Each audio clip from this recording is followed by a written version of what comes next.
Shalom friend, bertemu kembali di Joseph Stories.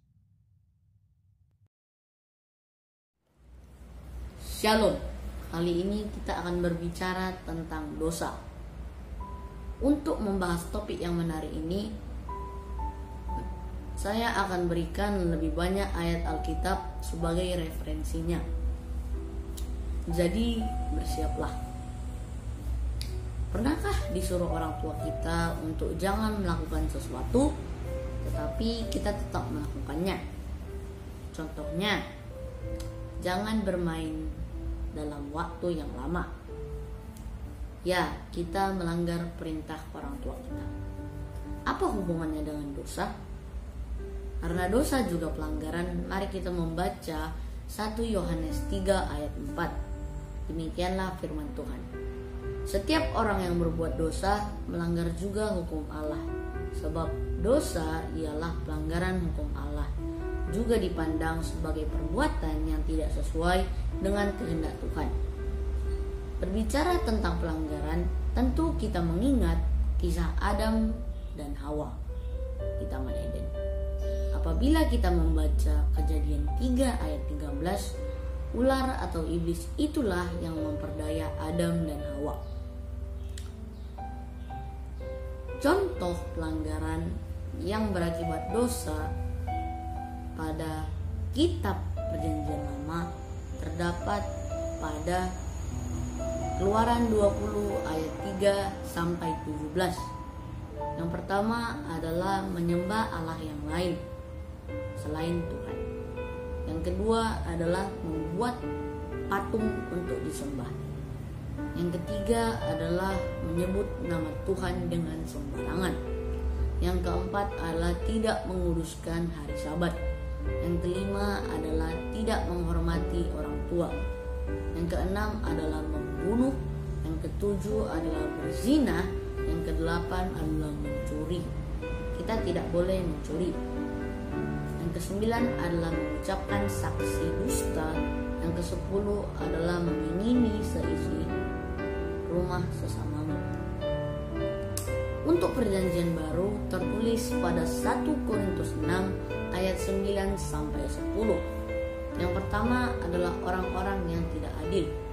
Jadi, friends, kita harus menjadi orang yang adil, terutama apabila kita mendapatkan kesempatan untuk menjadi pemimpin.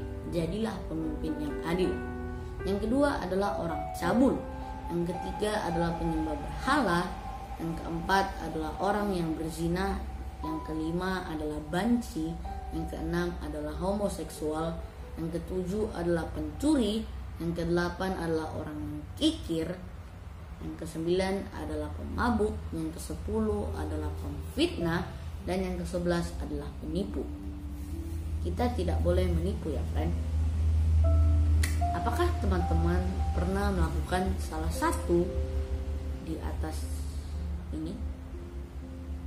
Ada beberapa ayat Alkitab yang melarang kita untuk melakukan dosa, yakni pada Perjanjian Lama. Contohnya ada pada Keluaran 20 ayat 20. Demikianlah firman Tuhan. Tetapi Musa berkata kepada bangsa itu, "Janganlah takut, sebab Allah telah datang dengan maksud untuk mencoba kamu dan dengan maksud supaya takut akan Dia ada padamu, agar kamu jangan berbuat dosa." Pada perjanjian baru terdapat pada 1 Korintus 15 ayat 34 dan Efesus 4 ayat 26. Mari kita membaca 1 Korintus 15 ayat 34. Demikianlah firman Tuhan. "Sadarlah kembali sebaik-baiknya dan jangan berbuat dosa lagi. Ada di antara kamu yang tidak mengenal Allah. Hal ini kukatakan supaya kamu merasa malu." Dan Efesus 4 ayat 26.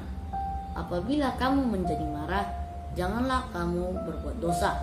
Janganlah matahari terbenam sebelum padam amarahmu, dan janganlah beri kesempatan kepada iblis." Mari kita membaca Roma 3 ayat 23. Demikianlah firman Tuhan.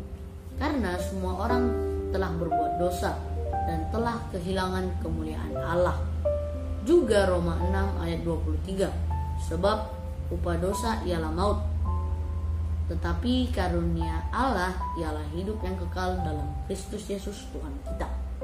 1 Yohanes 1 ayat 8 berkata, jika kita berkata bahwa kita tidak berdosa, maka kita menipu diri kita sendiri dan kebenaran tidak ada di dalam kita. Ayat 9 berbunyi, jika kita mengaku dosa, maka Ia adalah setia dan adil, sehingga Ia akan mengampuni segala dosa kita dan menyucikan kita dari segala kejahatan. Oleh karena itu, penting bagi kita untuk meminta pengampunan kepada Tuhan, dan jangan lupa penting juga untuk bertobat.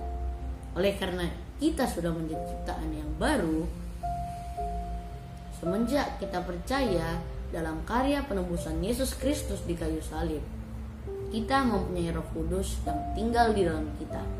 Kita mempunyai kuasa untuk menolak dosa.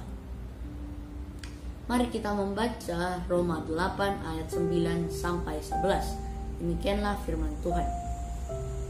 Tetapi kamu tidak hidup dalam daging, melainkan dalam roh, jika memang roh Allah diam di dalam kamu. Tetapi jika orang tidak memiliki roh Kristus, ia bukan milik Kristus. Tetapi jika Kristus ada di dalam kamu, maka tubuh memang mati karena dosa, tetapi roh adalah kehidupan oleh karena kebenaran. Dan jika roh Dia yang telah membangkitkan Yesus dari antara orang mati diam di dalam kamu, maka Ia yang telah membangkitkan Kristus Yesus dari antara orang mati akan menghidupkan juga tubuhmu yang fana itu oleh rohnya yang diam di dalam kamu. Pertemuan kali ini akan saya tutup dengan ayat dari Yakobus 4 ayat 17. Demikianlah firman Tuhan. Jadi jika seseorang tahu bagaimana ia harus berbuat baik, tetapi ia tidak melakukannya, ia berdosa. Saudaraku, apakah kamu berdosa? Jangan khawatir, saya juga berdosa. Semua orang telah berbuat dosa.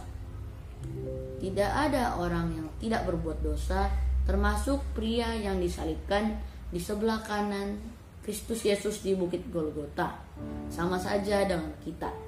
Bedanya adalah pria itu sudah mengaku dosanya dan kesalahannya, dan mengakui Yesus adalah Tuhan dan Juru Selamat.